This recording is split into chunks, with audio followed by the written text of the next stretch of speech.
Bom, hoje é o último domingo que eu falo sobre esse assunto, nessa série chamada Encontros com Jesus.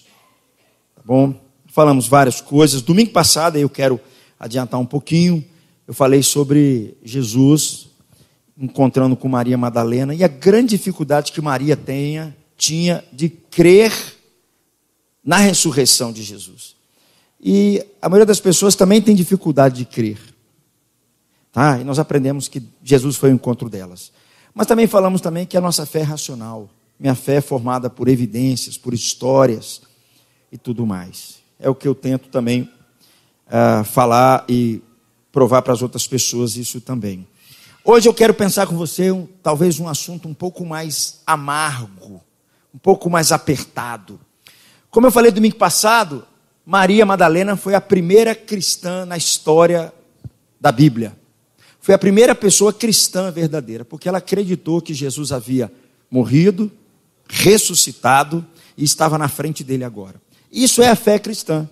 Jesus morreu, Jesus ressuscitou. Então Maria foi a primeira cristã, mas por ela ser a primeira cristã, isso não significa que ela não vai ter algumas coisas que ela vai ter que enfrentar pela frente.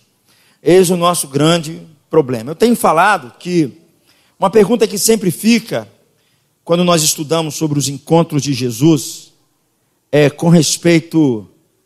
Falamos da história de Jesus lá atrás. E hoje?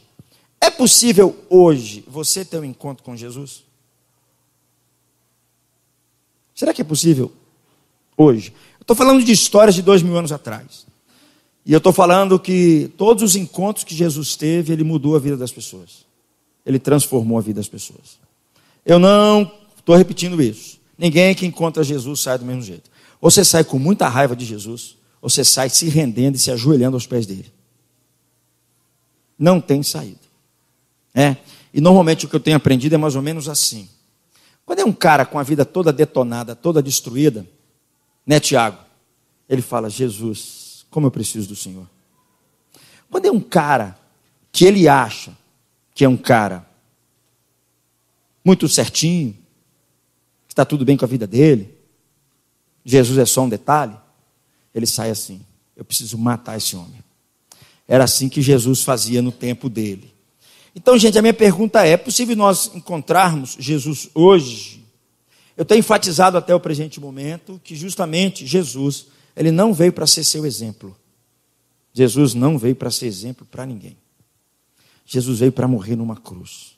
Jesus veio para morrer no nosso lugar. Essa é a mensagem central das Escrituras. Ele veio não só para te dar uma orientação do seu bem viver, não só para responder às questões do seu coração. Ele veio para morrer no seu lugar. E aí, domingo passado, eu falei sobre Maria Madalena. E a minha questão fica o seguinte: para que isso seja real na sua vida, você precisa sim ver o que Jesus fez por você. É o que nós estamos falando nessa série, justamente isso. O que Jesus fez com as pessoas, no encontro que ele teve com elas. Suscitando perguntas, suscitando respostas, trabalhando no coração das pessoas, na dificuldade das pessoas, dentro do seu tempo. A pergunta para mim é, nós precisamos ver o que Jesus fez por nós.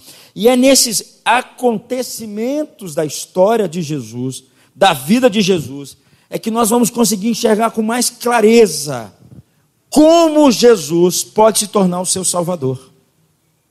Como Jesus pode salvar a sua vida, de fato e de verdade. Tá bom? Salvar a sua vida, aqui e agora. E aí eu quero lembrar com você nessa noite, 2 acontecimentos que pegaram na vida de Jesus, que elas são muito importantes para nós, que nos preparam para a gente entender a caminhada cristã e entender o que Jesus fez por nós. 2 acontecimentos, que acontecem um coladinho com o outro. O batismo de Jesus e logo em seguida a tentação de Jesus. Por incrível que pareça, os 4 evangelistas comentam sobre o batismo de Jesus. Porque é algo muito importante para nos deixar na nossa mente, no nosso coração, para os evangelistas repetirem isso. E todas as vezes que aparece o batismo de Jesus, logo em seguida aparece o quê? A sua tentação. Jesus é levado para o deserto. E aí eu quero ler com você esse texto para a gente pensar nessa noite sobre esse grande inimigo que você vai descobrir nessa noite que ele é muito mais feroz do que você imagina. Ele é muito mais perverso do que você imagina. Eu vou ler um versículo, você vai ler o outro, e assim até o final. Mateus capítulo 3, do versículo 16 ao capítulo 4, versículo 11. Assim que Jesus foi batizado, saiu da água. Naquele momento, o céu se abriu e ele viu o Espírito de Deus descendo como pomba, pousando sobre ele.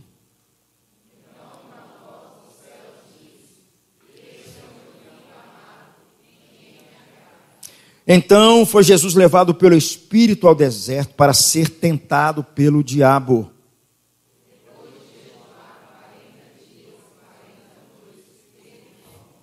O tentador aproximou-se dele e disse: se és o Filho de Deus, manda que essas pedras se transformem em pães.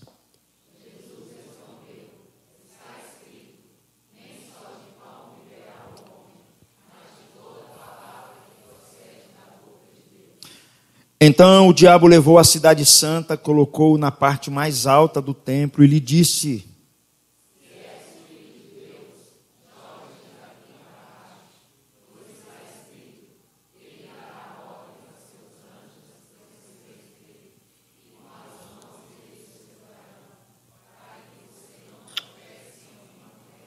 Jesus lhe respondeu: também está escrito, não ponha à prova o Senhor seu Deus.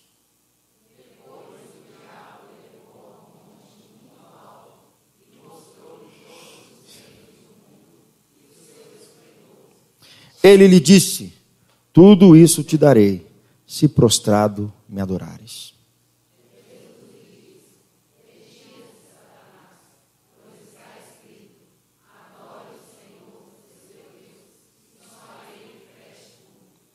Então o diabo o deixou, e os anjos vieram e o serviram.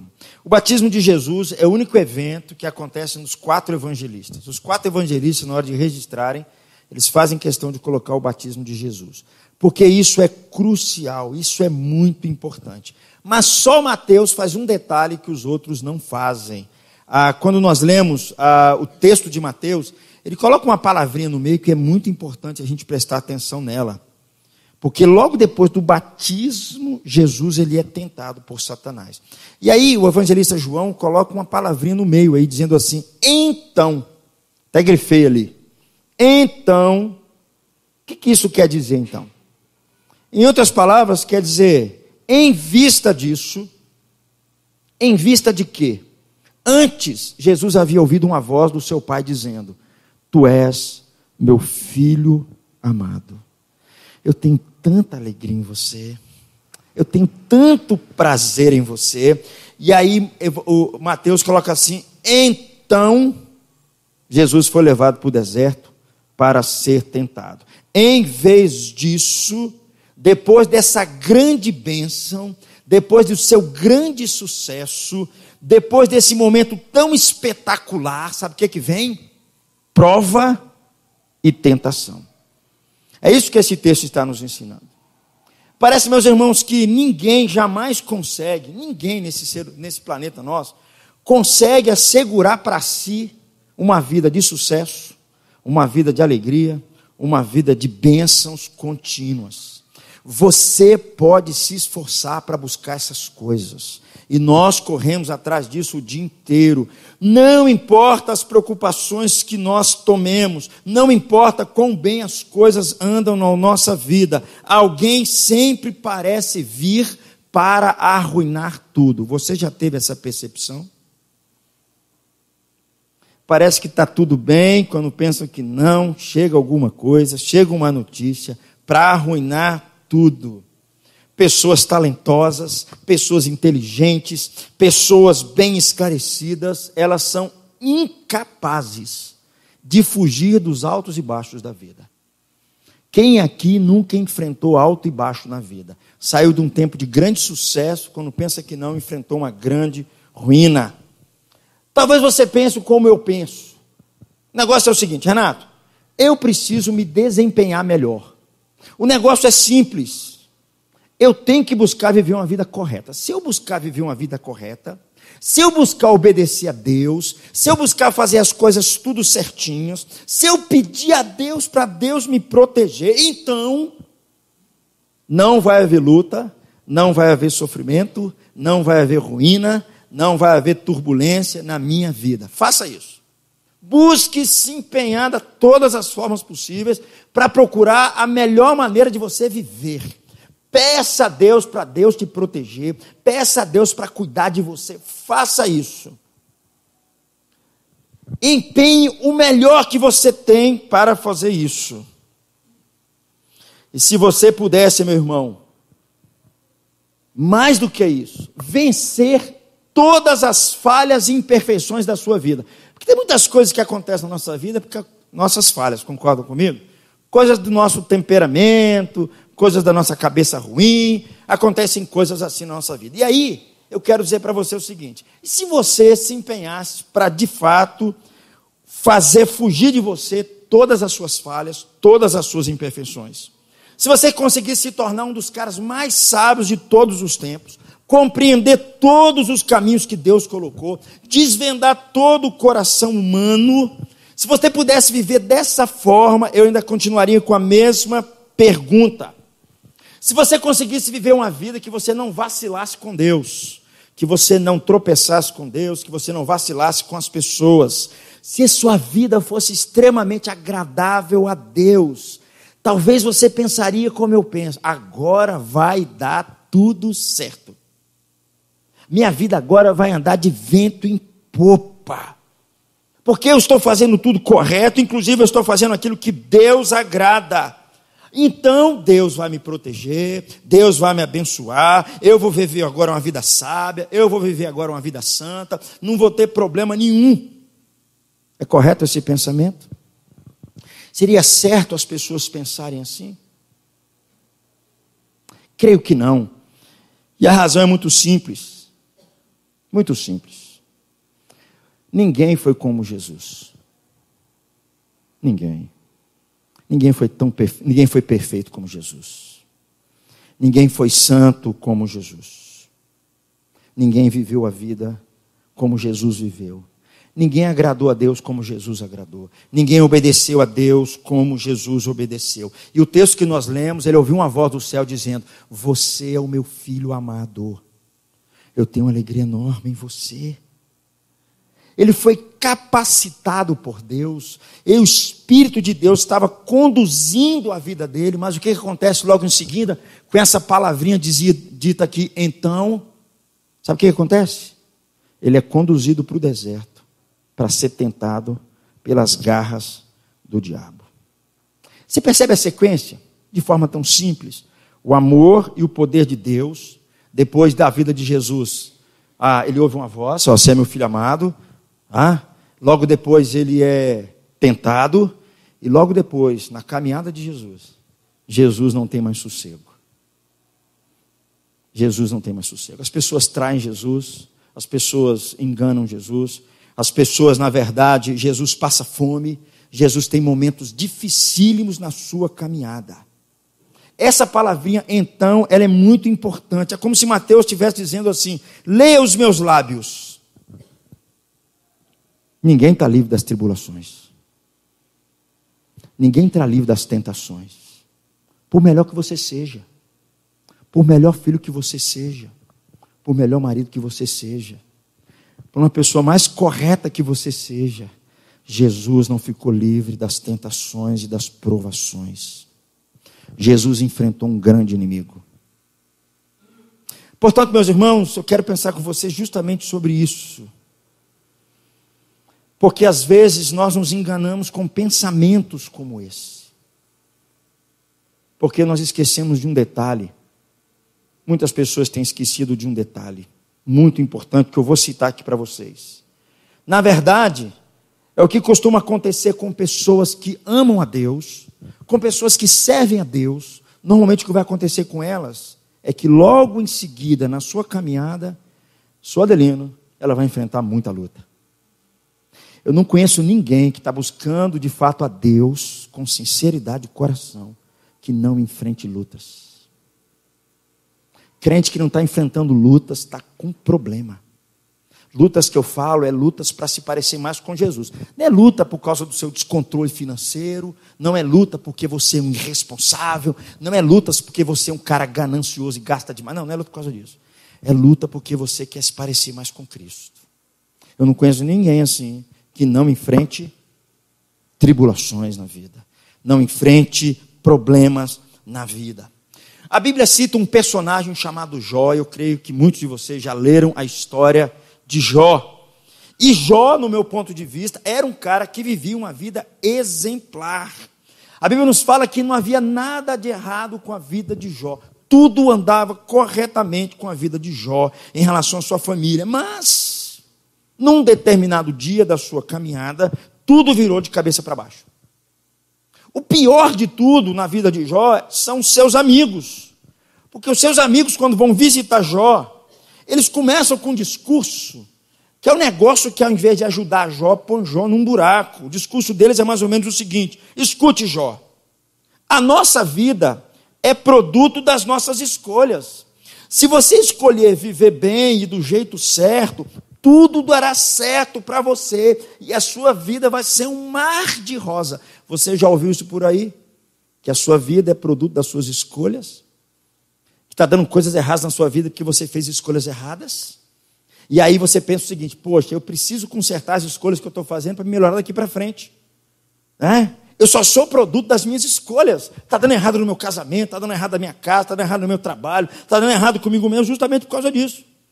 Os amigos de Jó chegam para Jó e dizem assim: Jó, se Deus amasse você, Ele não ia permitir que essas coisas acontecessem com você. Deus deve estar muito, mas muito bravo com você. Sabe por quê? Por causa das suas escolhas, Jó. Alguém já falou isso com você? Você já pensou assim? Que Deus pode estar bravo com você por causa das suas escolhas? As pessoas acham que o mundo gira só assim. As coisas estão dando errado na minha vida por causa das minhas escolhas erradas. Tão somente por causa disso. Quando as pessoas, meus irmãos, da nossa geração, da classe média, quando eles olham para os pobres, eles costumam olhar para essa turma e dizer o seguinte: essa turma não dá tão duro na vida quanto eu dou. É por isso que eles estão nessa pobreza aí. Quando um cara com a vida mais abastada um pouquinho olha para alguém de classe média, ele diz assim: eles estão assim porque eles não se importam assim o suficiente, o quanto eu me importo com as coisas. É por isso que eles estão sofrendo. Sabe o que isso me ensina? Me ensina que as pessoas sempre pensam assim, que nós só somos resultados das nossas escolhas. Não tem mais nada. E você hoje está mal na vida, está estrepado na vida, está passando um problema, está enfrentando luta em casa, justamente só por causa das suas escolhas. Porque você resolveu fazer escolhas erradas na sua vida. No texto de Mateus, meus irmãos, eu quero que a gente preste atenção no negócio. Nós vamos ver uma única pessoa na história do mundo que de fato viveu uma vida correta. Jesus não tinha nenhuma falha na sua vida. Jesus era o único homem do planeta que merecia o amor de Deus completo. Jesus, ele merecia o amor de Deus de verdade. Mas Jesus passou por muito sofrimento. Jesus passou por muitas tribulações, passou por muitas inconveniências. Meus irmãos, é só no começo, apenas o primeiro assalto da luta de Jesus. Depois, na vida de Jesus, nós vamos perceber que é uma progressão constante de rejeição, de tentações contra a sua vida, de traição, de pobreza, de abandono, de dor, de tortura e, por final, a morte. Jesus é julgado, Jesus é condenado como um ato de injustiça. Jesus foi o único homem perfeito que botou os seus pés na terra.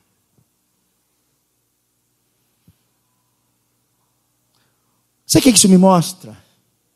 Nos mostra que, de início, o poder do mal, a complexidade do mal, é muito maior do que eu e você imaginamos. Se Jesus é um homem, que ele não foi fruto desse pensamento equivocado, que nós somos frutos das nossas escolhas. Se Jesus não tinha nenhum problema com ele foi tentado. Se Jesus passou por lutas, é que por um lado ele está dizendo para mim e para você, que o mal no mundo é muito maior do que eu e você podemos imaginar. Ele é muito mais complexo.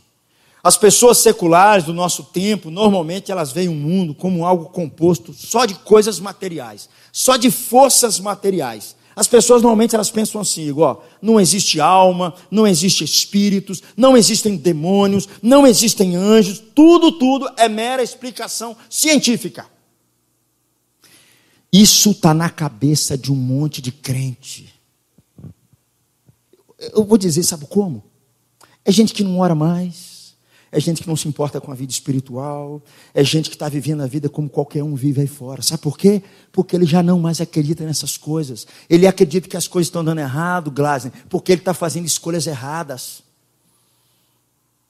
Ele já não busca mais, porque ele já não mais acredita nessas realidades. Ele não acredita mais na força do mal que Jesus vai mostrar aqui para nós. Para ele, tudo é uma explicação meramente científica, uma explicação meramente racional. Nós pensamos normalmente assim, nós podemos lidar com o mal no mundo. Vê se você já não viu coisas como essa assim na sua televisão. Nós precisamos só de educação. O povo é muito ignorante. É por isso que o povo está sofrendo. Eles precisam de educação. Na verdade, nós precisamos melhorar o sistema social deles. Se melhorar onde eles moram, a rua, dar uma melhorada na rua, melhorar o policiamento, melhorar o governo, a situação vai melhorar. Não. A questão é um pouco psicológica. Vamos colocar mais psicólogos na cidade. Vamos colocar pessoas que têm uma mente, não todos, uma mente um pouco mais racional para tratar as questões das dificuldades da vida. E nós vamos resolver os problemas da sociedade. Gente, nós assistimos isso o dia inteiro. Quando existe uma calamidade, quando existe um problema, eles estão na busca desses profissionais. Você sabe por quê? Graças a Deus por eles. Mas a ideia básica é que não existe mais nada além disso. Nós só somos resultado aqui, desse mundinho fechado entre nós, porque tudo gira em volta disso. Quando nós olhamos a Bíblia, meus irmãos, a Bíblia ela traz uma outra explicação para tudo isso. Ela diz para mim e para você que o mal é muito maior do que eu e você possamos imaginar. Que o mal é muito mais sutil, que o mal é muito mais complexo do que a ciência, do que as melhores mentes desse planeta possam ser capazes de sugerir. A Bíblia nos sugere, sabe o quê? Que além das injustiças que acontecem no nosso tempo, além da ignorância pessoal, além dos desequilíbrios que acontecem em todos os nossos organismos, existe uma força espiritual do mal no mundo. E essa força espiritual do mal no mundo está por trás dessa maldade que governa o mundo todo, atrás dessa inteligência singular, por trás de um monte de coisas. Muitas pessoas hoje têm rejeitado essa ideia, porque para muitos a Bíblia não oferece todas as respostas. A Bíblia é um livrozinho assim, não pode levar tão a ferro e fogo assim, não é verdade? Porque tem uns negócios aqui, Guegue, que a ciência já falou que não é bem assim, não é verdade? O meu professor de faculdade falou que não é bem assim, não é verdade? Muitos de nós, meus irmãos, muitas vezes nos apegamos a uma ideia simplista. Tão simples. Se eu for uma pessoa boa, tudo correrá bem comigo. Se eu for um bom vizinho, bom empregado, bom trabalhador, tudo vai correr bem comigo. E se essas forças demoníacas existem, é só a gente racionalizar. Aqui, ó. Que não é bem assim que acontece no mundo, na verdade. Meus irmãos, uma boa parte da impressão que nós temos com respeito ao mal não ser tratado no mundo é porque muitas pessoas, Tiago, hoje não consideram a Bíblia como mais a Bíblia deveria ser. Elas consideram a Bíblia como algo muito primitivo. Só abrir um parêntese aqui para você. Quando você está enfrentando algum problema na sua vida, você recorre às Escrituras? A quem você busca primeiro? Seja sincero. Quando você está enfrentando um problema na sua casa, a quem você recorre primeiro? Quando você está enfrentando um problema emocional, quem você busca primeiro? Hein?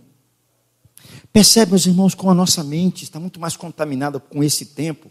E às vezes nós falamos, não, só são eles que xingam a Bíblia. Nós também. Nós também olhamos para a Bíblia como um livro muito primitivo. como um livro, Marquinhos, que não tem tantas respostas assim para o homem do século 21, altamente conectado em todas as tecnologias do mundo que eu e você possamos imaginar.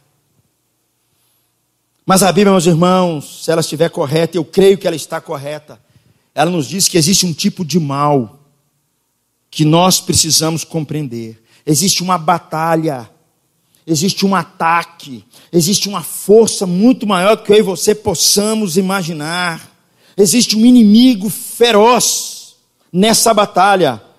A grande pergunta que fica é: como é que nós podemos enfrentar essa batalha sem nós sermos esmagados pelo completo? E a primeira coisa que eu quero dizer com você a partir disso é que nós precisamos saber quem é o nosso inimigo. Quem de fato é o nosso inimigo? Perceba que no texto que nós lemos, versículos 1 e 3, diz assim: então Jesus foi levado pelo Espírito ao deserto para ser tentado pelo diabo. O tentador aproximou-se dele e disse. Jesus está deixando de forma muito clara que existe um ser que ele é mais poderoso do que eu e você possamos imaginar. Ele tem uma força muito maior. E a Bíblia vai dizer que ele é muito mais complexo, a força dele é muito mais complexa e muito mais abrangente. Muito maior. Não se pode confinar o mal a meras escolhas humanas. Não se pode confinar o mal a sistemas de governos falidos. Nós estamos vivendo um tempo no nosso país, todo mundo acusa a presidência da República. Esquece, meu amigo. Existe um mal muito maior por trás dessas coisas. Existem poderes muito maiores do que essas coisas. Do que alguém que talvez esteja conduzindo o país por um caminho um pouco equivocado. Mas existe uma força muito maior do que essa, mas nós só traduzimos assim. Não, isso é uma questão só meramente social. Na verdade, meus irmãos, não se pode sequer nós localizarmos muito bem como se dá essa força. Nós não podemos adotar aquele pensamento daquele filósofo moderno que dizia o seguinte: o inferno são os outros. Jean Paul Sartre, né? Dizia isso. O inferno é a minha mulher, o inferno é o meu patrão, o inferno é o governo, o inferno é meu vizinho, o inferno são as outras pessoas. Mas o que a Bíblia sempre disse para nós e sempre nos ensina é o seguinte: que esse mal, ele é tanto natural quanto sobrenatural, que esse mal ele está tanto fora de nós quanto dentro de nós, que esse mal ele é tanto sistêmico quanto individual e social, e não tem como eu e você fugirmos dele. Por mais todas as tentativas suas para tentar ser uma boa pessoa, pagar os seus impostos e ser um cara honesto, não tem como nós fugirmos dessa força, e nem muito menos compreendê-lo em toda a sua profundidade. É triste, meus irmãos, nós sabemos que muitas vezes os nossos filhos, eles têm aprendido muito de que o mundo, na verdade, ele não foi criado por Deus. Ele não foi criado pela mão de um artista. O mundo é fruto, nada mais, nada menos, de uma explosão. E o mundo vai acabar numa mera explosão. E eu e você somos frutos de uma explosão.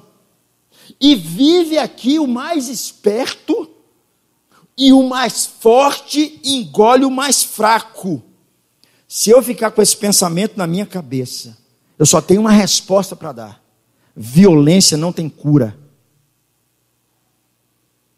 Esse pensamento me leva a refletir que violência não tem cura. Sabe por quê? Ele faz parte da realidade social. Não tem como fazer mais nada além disso. Nós chegamos aqui por meios violentos e sem propósitos, e nós vamos continuar aqui por meios violentos e sem propósitos. Porque se a ideia é de que um forte engole o mais fraco. Gente, por favor, me ajude aqui. Isso é que se aprende na escola. Não sou eu que estou falando, Isildinha. Os alunos aprendem isso. Hoje, né, Joãozinho, nós chegamos em casa, né, aí a gente estava preparando o almoço, aí estava passando um programa na televisão falando justamente isso. Né, nesses canais de Discovery aí, não sei de que conta aí. Falando justamente isso. Nós somos frutos de uma explosão. E se nós somos frutos de uma explosão, violência não tem resultado mais, não tem saída mais, porque ela faz parte da nossa existência. Porque o mais forte engole o mais fraco, o mais esperto é que bebe água limpa, o cara vai na frente, e viva aqui quem for o mais esperto. Por outro lado, meus irmãos, nós temos um outro tipo de pensamento, que as coisas que acontecem ruins na nossa vida são produtos do sistema social a qual nós fomos crescidos. A ideia que passa é o seguinte: você é fruto do seu meio. Você tem respostas assim porque seu pai foi ignorante com você, seu pai batia demais em você, o seu pai não dava o que você estava querendo, e aí você cresceu com uma crise muito grande no seu coração. Eu queria uma bola, eu queria uma bola, eu queria uma bola, eu queria uma bola, e o seu pai não te deu uma bola, e aí você cresceu com crise de bola, bate em todo mundo por causa disso, briga com todo mundo, não dá certo. É um outro tipo de pensamento que tenta explicar de onde é que vem os problemas e o mal. Meus irmãos, se nós nos livrarmos da ideia de pecado, se nós nos livrarmos da ideia de Satanás, se nós nos livrarmos da ideia que existe um mal cósmico, além de tudo que está aqui, todas as nossas ações não valem absolutamente nada, porque elas são frutos daquilo que a gente pensa, só isso. Elas são frutos nada mais do nosso ambiente. Sabe o que isso significa para a minha vida e para a sua vida? É que quando um cara, Gladson, ele corta o pescoço do outro, quando um camarada, ele estupra uma criança, quando um homem olha para uma mulher e adultera, quando um homem larga a sua mulher e vai se envolver com outra mulher, quando um cara finge que não foi com ele, quando um cara pega um dinheiro que não é dele, sabe o que ele fala? Eu não sou responsável, porque a culpa é dos meus pais. O inferno são os outros. Eu sou fruto de uma explosão. Não posso fazer nada. Não sei se vocês estão percebendo, mas esse pensamento está muito forte nos nossos dias. Ninguém é responsável por nada. Tentam se achar um culpado de que surrupiaram aquela grana que sumiu do banco. Ninguém sabe quem roubou. E quando você vai atrás do responsável, o responsável ele usa argumentos A e B para dizer que não foi ele. Porque o tempo que nós vivemos é um tempo onde se jogou o que Jesus está dizendo que existiu. Jesus está lutando contra o diabo, está lutando contra o tentador, e ele está dizendo que essa força existe, é muito maior do que eu e você possamos imaginar. Ele está por trás de toda a artimanha que eu e você possamos imaginar. E se nós nos esquecermos de que ele existe e de que ele é o nosso maior inimigo, está arriscado você se descansar na sua vida, achar que as coisas estão erradas na sua vida por causa das suas escolhas. Ou você começar a achar que você não é responsável pelo seu adultério, porque você é fruto das forças que estão fora de você. Eu não sou responsável por ser ignorante com as pessoas, porque afinal de contas eu nasci assim, vou crescer assim, vou morrer assim. Ninguém se torna responsável por nada. Se nós nos livrarmos, meus irmãos, do que a Bíblia está ensinando para nós, que nós vamos colher é outra coisa. Mas Jesus está deixando claro nesse texto para nós. O diabo é uma realidade.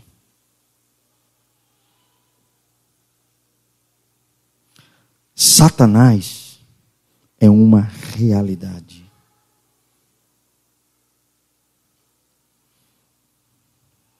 Quando Jesus, meus irmãos, aqui, ao ser tratado por Satanás, ele prova a sua existência, ele prova as suas intenções. Na verdade, aqui, o que o diabo está querendo com Jesus é fazer uma coisa que ele está querendo fazer com você. Ele está querendo desviar Jesus do centro em Deus. Ele está querendo desviar Jesus da centralidade da pessoa de Jesus em Deus. É isso que ele está querendo fazer. Ele está querendo fazer com que Jesus não olhe mais para Deus e dependa exclusivamente de Deus e do seu amor, mas ele olhe para outras coisas. A tentação de Jesus nos mostra, meus irmãos, que existem forças demoníacas, existem esse mal no mundo, e ele não pode ser reduzido à minha e à sua escolha. O que eu quero dizer é que os seres humanos sozinhos, eles não são capazes de lutar contra essa força. Nós precisamos, meus irmãos, entender essas coisas. É isso que Jesus está dizendo aqui. Eu creio, meus irmãos, que nós não precisamos fazer muita força para a gente entender que na nossa sociedade tem acontecido coisas que eu fico a me perguntar, Marquinhos, como é que começou isso? Quem deu origem a essas coisas? Como a sociedade pode querer, por exemplo, comentar nisso e aprovar tal pensamento? Como é que hoje determinadas famílias estão aprovando determinadas situações e ambientes que, se o meu pai soubesse uma coisa dessa, ele dava um arrepio? Como é que a sociedade chega a um ponto de aprovar determinadas coisas?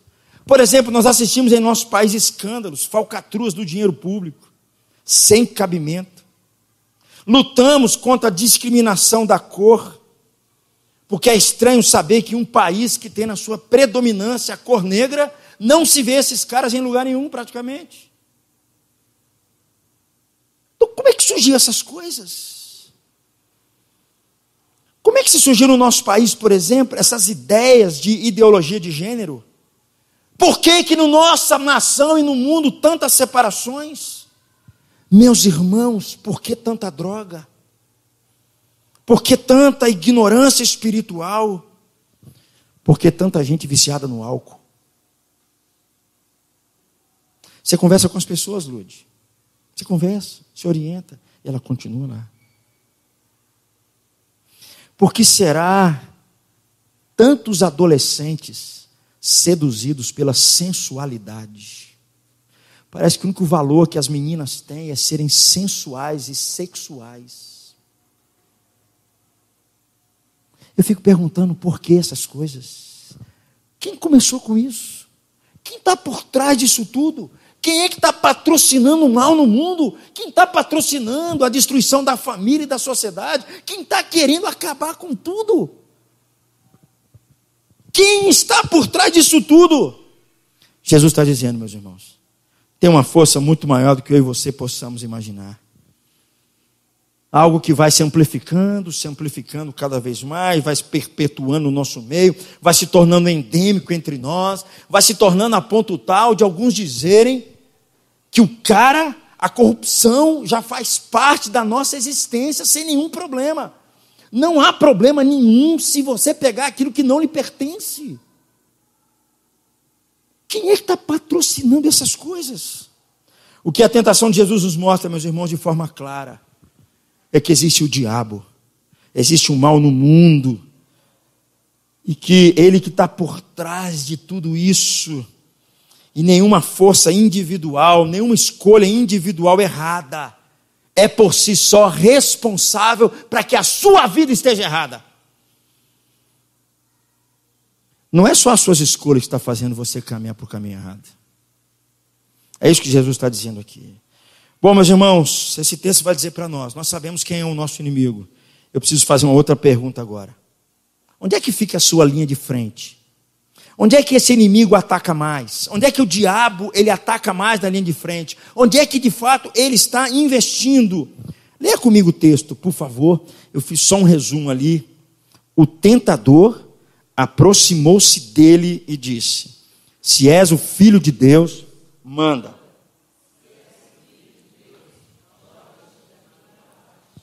Percebe onde é que o diabo está atacando?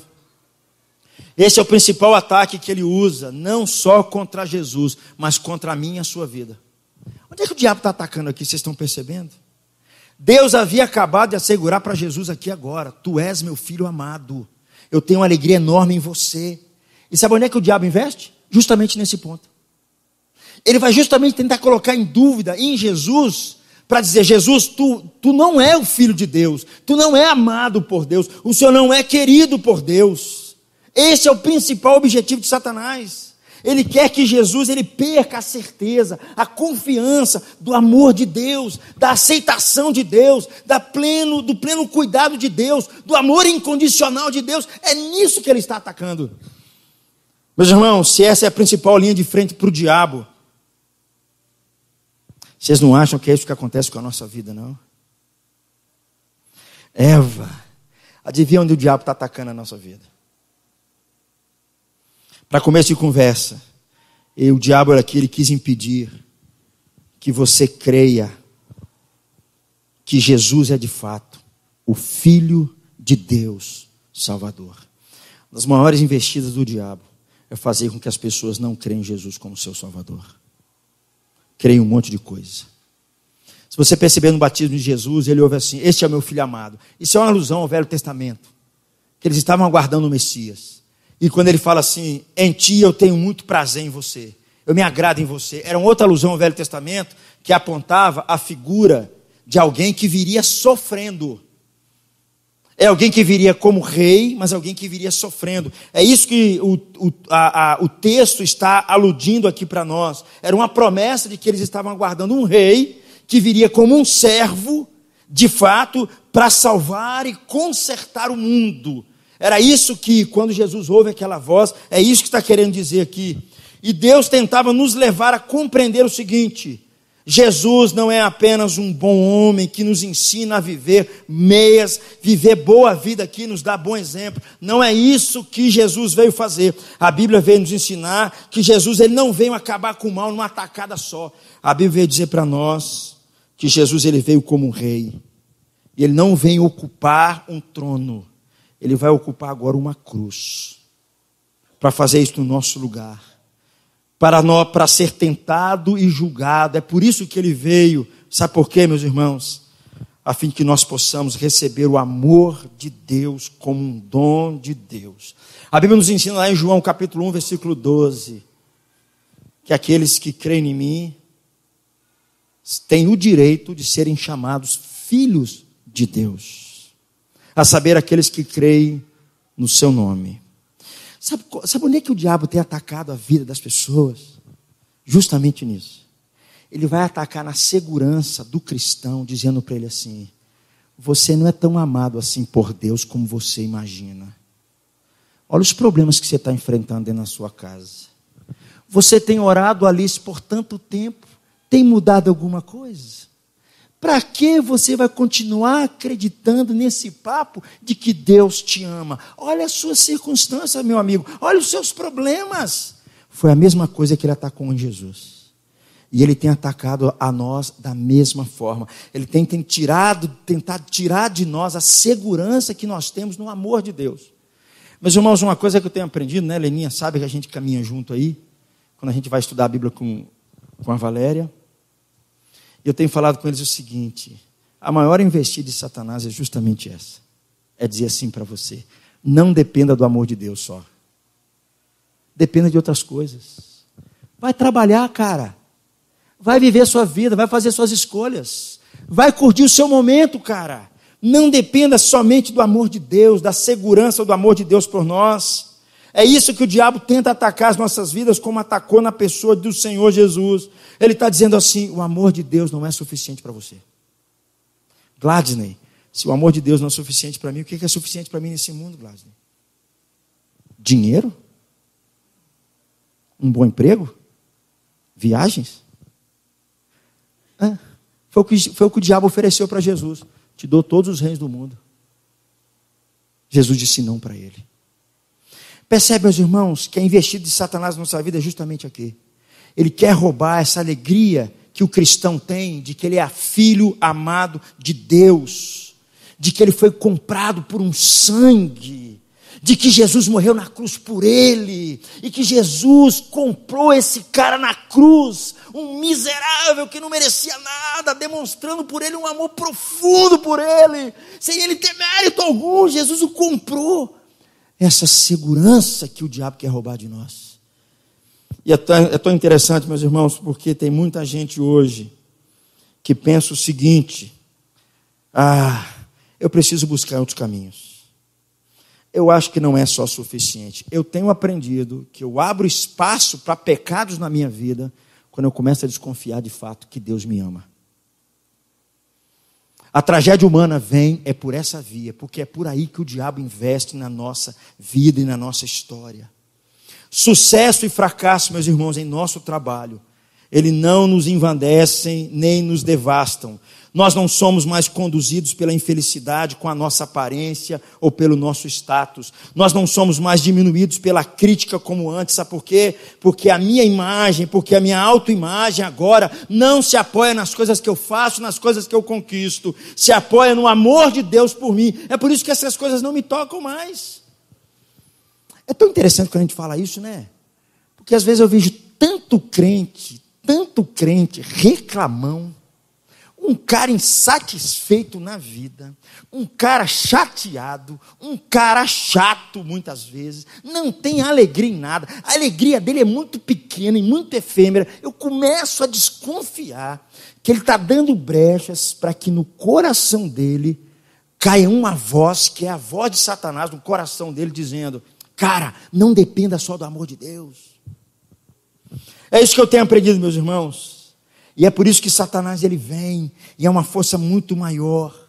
Você começa a perceber aqui, meus irmãos, por que Satanás fez a principal linha de frente dele no seu ataque? Onde é que ele estava querendo investir na pessoa de Jesus? Jesus, de fato tu és filho de Deus? Eu creio que o diabo chegou para Jesus assim no deserto, assim, 40 dias. Chegou assim. Cadê teu pai? Teu pai te deixou, né? Teu pai te abandonou, né? Em outro momento foi na cruz. Antes um pouquinho da cruz. Cadê teu pai? Onde é que está teu pai?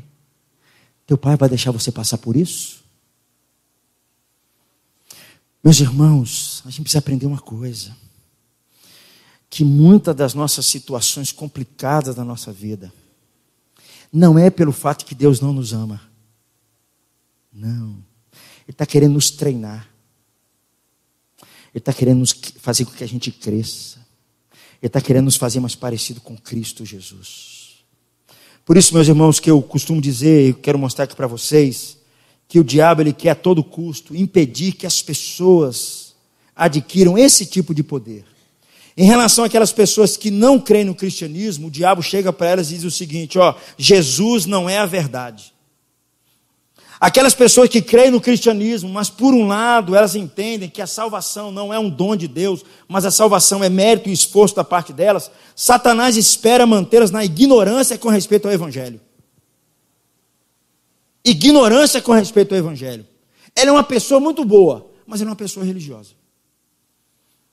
E aqueles, meus irmãos, de nós, muitos de nós, filhos e filhas amados de Deus, adotados, sabe o que Satanás quer fazer? Ele quer fazer com que a gente possa escorregar de volta a nossa autoimagem, baseada no meu empenho, na minha vida moral, no fato de que eu sou um bom dizimista, no fato de que eu vou à igreja, no fato de que eu, está vendo aqui, eu sou um camarada que faço tantas coisas boas para as pessoas. É essa a proposta que o diabo quer fazer com que você acredite, que você não dependa exclusivamente da mensagem do evangelho no seu coração. Meus irmãos, isso é tão sério. Aconteceu na vida de um certo pastor. Um cara, ele pensa o seguinte: não, Deus está me chamando, eu vou cuidar das pessoas, eu vou ajudar as pessoas. E ele entrou no ministério com essa proposta.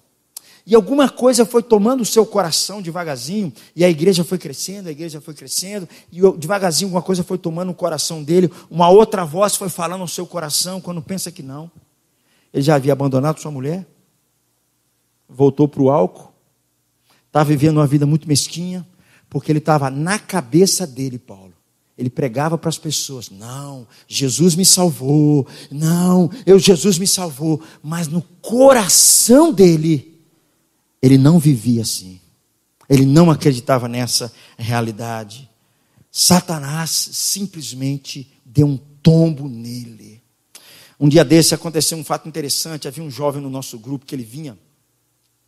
E aí nós tentamos arrumar um trabalho para ele, e aí conseguimos um trabalho para ele na cidade. E aí ele sumiu. 2, 3 meses desapareceu. Aí eu peguei o telefone e liguei para ele: cara, estamos sentindo sua falta, cara, onde é que você está? Vamos bater um papo assim assado, onde é que você está? Como é que você está, bicho? Como é que está a sua vida? Ah, né, eu estou mal. Eu só falei assim com ele, eu falei assim: você está trocando Deus por dinheiro. E isso vai te dar uma rasteira. Não deu outra. Porque ele está substituindo o amor de Deus por uma segurança que não é segurança aqui nesse mundo. E é triste dizer isso, meus irmãos, porque tem muitos cristãos que fazem assim. Eles vão negociando com Deus, e eles vão fazendo as coisas para dizer assim: Deus, vai mantendo aí, vai segurando aí, Deus, não deixa acontecer isso não, Deus, não deixa não, ó Deus, eu vou fazer isso, vou fazer aquilo, outro. Ainda não entendeu a mensagem do evangelho. Não entendeu a mensagem do evangelho. É por isso que muitas vezes, quando vem lutas, vem tribulações, a pessoa, Deus, ajuda, porque o negócio está difícil. O diabo, meus irmãos, ele na verdade, ele venceu aquele pastor, como venceu esse jovem, como tem vencido muita gente. E se você pensa na identidade do seu coração como um motor, imagina o seu coração funcionando como se fosse um motor. E você precisa de um combustível para alimentar esse motor. E você tem dois tipos de combustível para colocar nesse motor. Você pode colocar um combustível limpo, tá certo? E você pode colocar um combustível sujo no seu coração, um combustível que destrói o motor. O sujo é o combustível do medo, é aquela necessidade que eu tenho de tentar provar para as pessoas de que eu sou uma boa pessoa, de que eu mereço. O combustível sujo é o combustível do sucesso, é o combustível da superioridade, é o combustível do desejo de ser reconhecido. Existem diversos combustíveis por aí, que tentam alimentar a alma das pessoas. Mas o único combustível que deve alimentar o nosso coração é o amor de Deus por você. Se você colocar qualquer outro combustível no seu coração, isso vai ser demoníaco na sua vida. Isso vai deixar você desapontado. Sempre que você alimentar a sua vida com outro combustível, Satanás vai conseguir levar você para bem longe de Deus. O que você tem alimentado o seu coração? E aí eu vou fazer a perguntinha que eu fiz domingo passado. Por que você tem trabalhado tanto, cara? Por que você está correndo atrás de dinheiro, achando que é isso que vai resolver os seus problemas e sua vida? Por que você acha que você precisa do reconhecimento das pessoas para você ser uma pessoa mais feliz? Por que você ainda está achando que você precisa de fama, de sucesso, dessas coisas para alimentar a sua alma e dar identidade para você? Isso são combustíveis que nós colocamos no nosso coração que acabam com a gente. A única coisa que ele não quer é que as palavras de Deus, a única coisa que o diabo não quer é que a palavra de Deus ecoe no meu coração. E essa palavra é: Renato, tu és meu filho amado, Renato. Eu tenho tanta alegria em você, Renato. O diabo não quer que essa palavra ecoe no meu coração. Renato, tu és meu filho amado, Renato. Quando nós paramos de ouvir essa voz, nós nos abrimos para as maiores loucuras que nós estamos vivendo hoje. Terceiro e último lugar, meus irmãos. Já falamos quem é o diabo, quem é o inimigo. Falamos qual é a sua linha de frente. Mas eu tenho que te dizer como é que nós agora podemos nos defender diante dessa batalha. Olha o que Jesus disse aí no texto que acabamos de ler. Retira-te, Satanás, pois está o quê? Escrito. Jesus repete isso por 3 vezes. 3 vezes Jesus repete, porque está escrito, porque está escrito. A primeira coisa que nós precisamos perceber aqui, meus irmãos, é que Jesus não lida com Satanás de uma forma assim meio mágica, não. Jesus não lida com Satanás dessa forma, porque ele sabe que o que Satanás quer é colocar mentira no nosso coração. Foi assim que ele fez com os nossos pais lá no começo. Ele induziu os nossos pais com mentira no coração deles, trazendo uma outra proposta para eles, que não era, Tiago, a palavra de Deus, que não era a voz de Deus, né?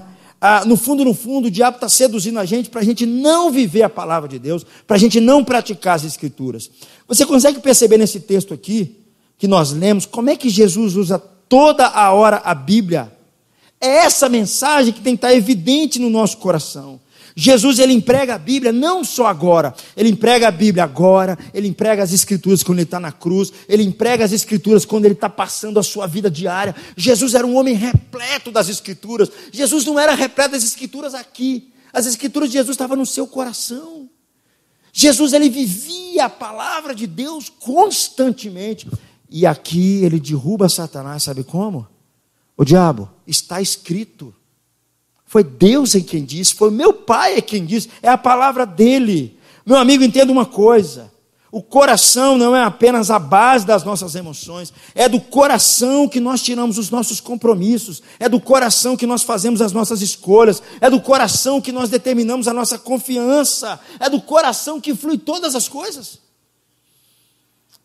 E aqui eu mostrei um quadrinho, quero mostrar um quadrinho para você que diz o seguinte: aquilo que o coração confia, a mente justifica. Pode colocar ali, Douglas, por favor. Aquilo que o coração confia, a mente justifica, as emoções desejam e a vontade implementa. Aquilo que o coração confia, a mente justifica, as emoções implementam e as emoções desejam e a vontade implementa. Se Satanás trabalhar, se você for aquele tipo de pessoa que pensa o seguinte: você concorda na sua mente sobre Deus, sobre Jesus, sobre um monte de coisa, mas se o seu coração não for convencido por essa palavra, que de fato a única coisa que você precisa é depender do amor de Deus, meu amigo, você vai continuar com os mesmos ataques, você não vai ficar satisfeito. É por isso aqui que Satanás a todo momento está tentando Jesus, e em todo momento Jesus está respondendo com a palavra de Deus, com a revelação de Deus, e aí Jesus faz isso toda hora, em todo instante. Deixa eu te fazer uma pergunta, meu irmão. Se Jesus, como filho de Deus, ele não teve a presunção de enfrentar Satanás com a sua inteligência, com magias, mas ele enfrentou Satanás com a palavra de Deus.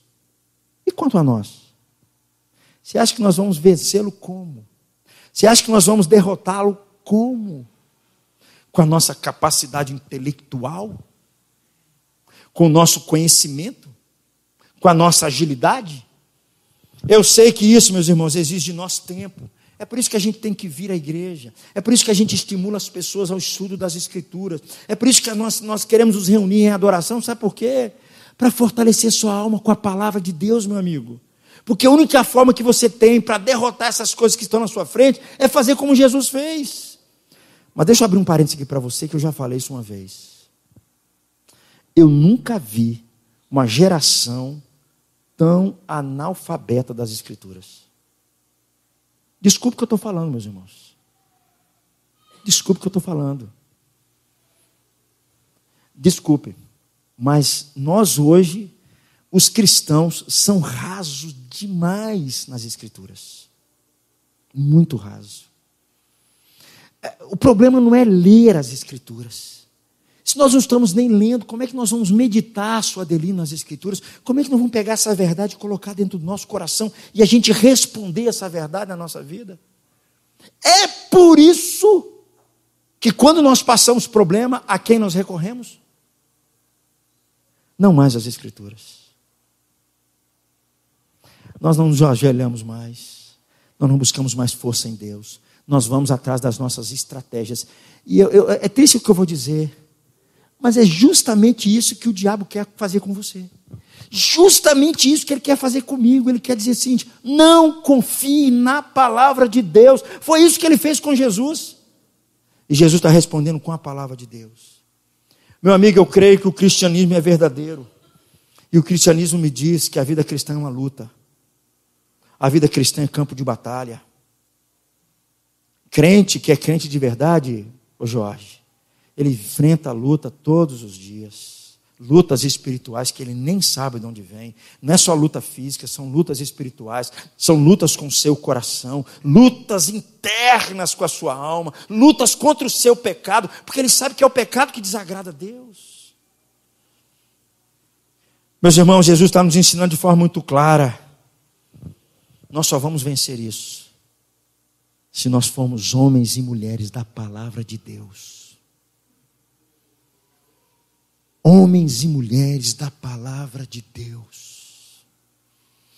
Às vezes, Gladys, quando eu vou conversar com uma pessoa, eu não tenho outra coisa para falar a não ser a palavra de Deus. Quando eu vou aconselhar alguém, eu não tenho outra coisa para dizer a não ser a palavra de Deus para essa pessoa. Porque se a palavra de Deus não fizer, nada vai fazer. Nenhum remédio para fazer ela dormir vai resolver. Se a palavra de Deus não atuar, não tem jeito. Jesus derrubou as hostes de Satanás justamente assim. E aqui, meus irmãos, Jesus aqui, uma coisa que a gente não pode separar, que Jesus nos ensina aqui, é o batismo de Jesus com a sua tentação. O que isso quer dizer de forma resumida aqui para a gente? que Jesus ele estava no seu batismo sendo investido, Jorge, para uma missão. Por que Jesus foi batizado? Porque a partir de agora ele ia começar a pregar o reino de Deus. E aqui eu quero te dar uma dica interessante. Se você começar a falar do Evangelho para alguém que não conhece o Evangelho, se você começar a pregar as boas novas de salvação para essa cidade maluca, sabe o que você está fazendo? Você está botando o diabo para correr, meu amigo. Porque ele não quer isso. Quando você, por um lado, ajuda o seu vizinho que está passando uma situação difícil financeira, sabe o que você está fazendo? Está botando o diabo para correr. Porque ele não quer isso. O ministério de Jesus era justamente isso. Pregar as boas novas, curar as pessoas, abençoar pessoas. E agora nós não podemos fazer diferente. Eu creio que quando nós pregamos o Evangelho, quando pregamos a mensagem de Deus, nós incomodamos o inferno. Nós incomodamos o diabo. E deixa eu falar um negócio para você, que só para te ajudar. De fato, nós estamos falando de Jesus para as pessoas. Será que o mal, Gladys, não está crescendo tanto porque nós estamos nos excluindo da responsabilidade que cabe a nós agora? De levar a mensagem de salvação para a vida de uma pessoa, para libertar essa pessoa das garras do diabo. Você está entendendo o que aconteceu com Jesus? Quando nós saímos para pregar o Evangelho, com certeza nós estamos colocando o diabo para correr.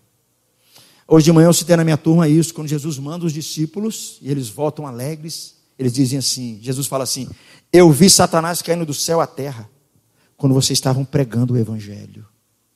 Meus irmãos, nós precisamos entender isso. O batismo de Jesus foi para a sua missão, para o seu ministério. Cabe a nós a mesma coisa. E meus irmãos, vou dizer para você, um negócio que pelo menos tem acontecido na minha vida e na minha história. Quando nós falamos de Jesus para as pessoas, e anunciamos a salvação de Jesus para as pessoas, se de fato for o Evangelho, alguma coisa vai acontecer. Pode acontecer até com a sua vida. Até com a sua própria vida. Pode acontecer dentro da sua casa. Porque essa mensagem o diabo não quer que a gente anuncie. Porque o diabo quer que as pessoas continuem na sua ignorância espiritual. O diabo ele quer que as pessoas continuem sendo conduzidas por essa loucura desse mundo.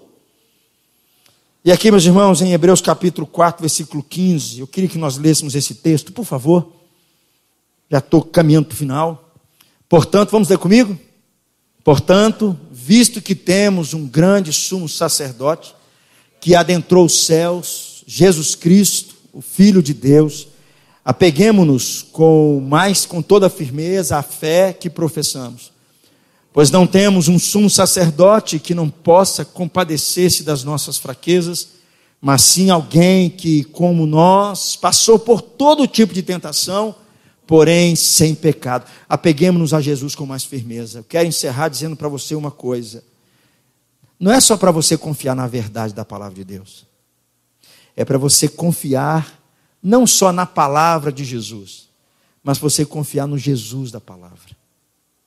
Que eu quero dizer para você, que quando nós investimos a nossa vida, Saulinho, quando nós entendemos que essa palavra tem que tomar o nosso coração, quando nós entendemos que existe uma força muito maior do que isso tudo, quando nós entendemos que nós fomos chamados com uma tarefa aqui, quando nós entendemos que de fato o diabo é uma realidade que tem perturbado a vida de milhares de pessoas, e Deus nos chamou como filhos de Deus, para nos colocar nessa frente de batalha, para derrotar essas hostes demoníacas, sabe o que acontece? Jesus vai com você.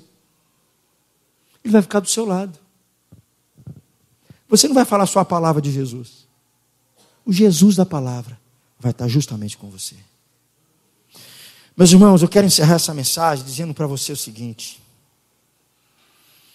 que muitas e muitas vezes na nossa vida, nós não estamos levando isso a sério mais. Nós não estamos levando. Nós estamos nos tornando muito, mas muito céticos, incrédulos para algumas realidades.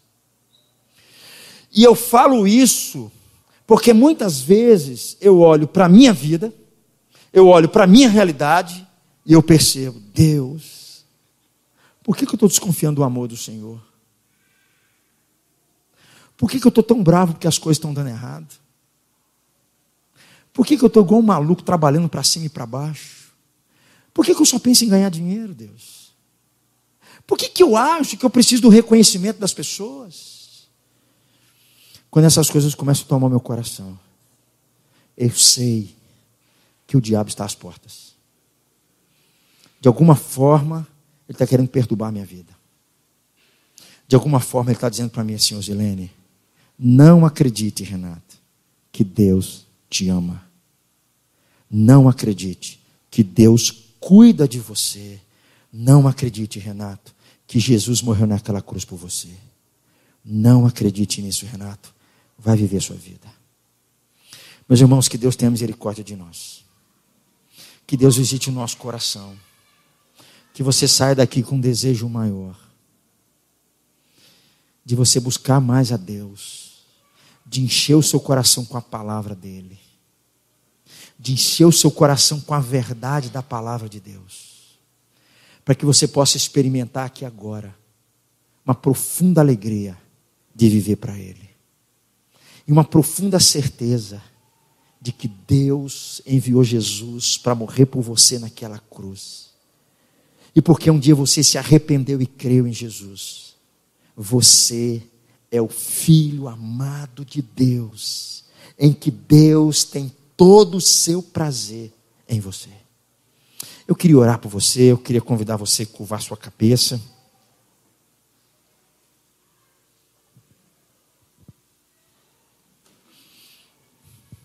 Eu queria que você orasse por você. Eu queria que você pedisse, fizesse um compromisso com Deus nessa noite, que você precisa conhecê-lo mais.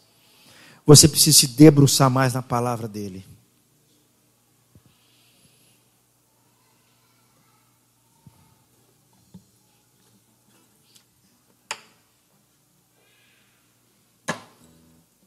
Eu queria que você orasse pela sua vida, meu amigo.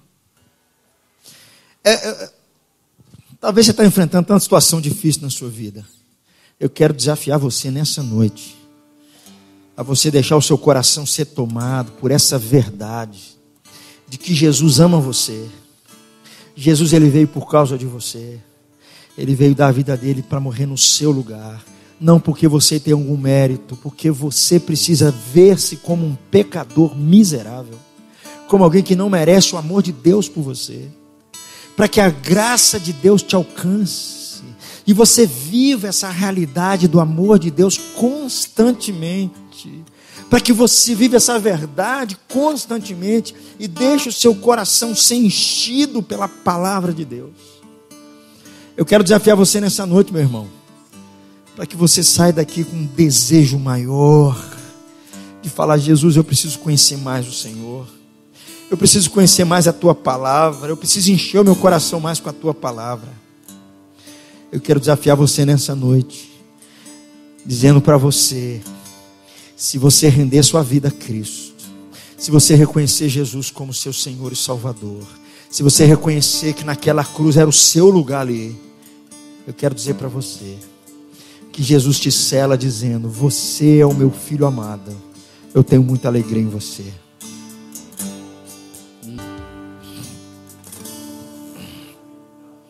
Amém, Jesus. Sim, Jesus.